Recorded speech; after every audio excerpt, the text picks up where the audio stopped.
What's up mga idol, nandito na naman ulit si Jomil Tech at ang kanyang mahiwagang cellphone. Eto po ang ipapakita ko sa inyo, sa akin lang eto, at para din malalaman kung ano ang tama o mali sa ating Gilas Pilipinas National Team, at samahan nyo na lang mag-subscribe at mag-share sa ating munting YouTube channel.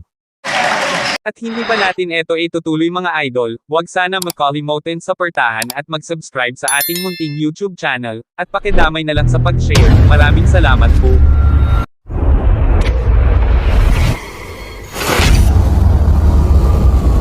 At dito, 4 lang ang lamang ng Angola sa atin, at ang natitirang oras ay 8 minuto sa huling quarter. Ang napansin ko lang dito, bakit halos ng player ng Gilas Pilipinas ay nasa loob, hindi sila nakadepensa doon sa labas, at may 3 player ng Angola nasa labas na, at tingnan nyo na lang mabuti kung paano nila ginawa sa ating Gilas Pilipinas team. Tapos biglang open eto ng isang player ng Angola, at pinasa niya doon sa gitna.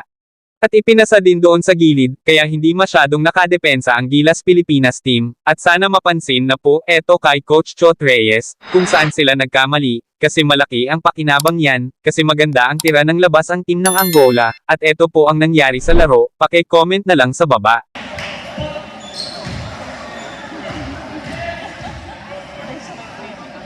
Kaya masyadong masaya na ang mga fans ng team ng Angola, at makikita dito na parang nanalo ng malaking pera si ate. At dito, kitang-kita talaga na nakatalikod ang 3 player ng Gilas Pilipinas, at hindi talaga nila napansin na may nag-iisang player ng Angola na nasa gilid na, handang-handa na tumira ng trees.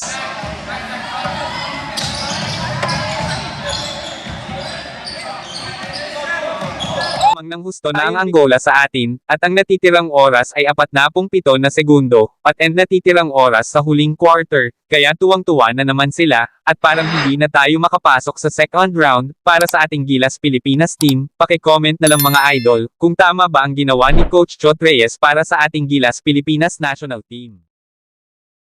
At dito mga idol, parang hindi na talaga gusto na mananalo pa ang Gilas Pilipinas kontra Angola, kaya nanigurado na talaga sina ang manalo sa laro. Congrats po sa lahat ng Team Angola, at maraming salamat sa magandang laro na pinakita nyo sa Team Gilas Pilipinas National Team, at hanggang dito na lang muna tayo mga idol, at maraming salamat pala sa walang sawang panunood sa ating munting YouTube channel. Sana hindi kayo nakalimutan mag-subscribe at mag-share sa ating munting YouTube channel, at maraming salamat po sa inyong lahat.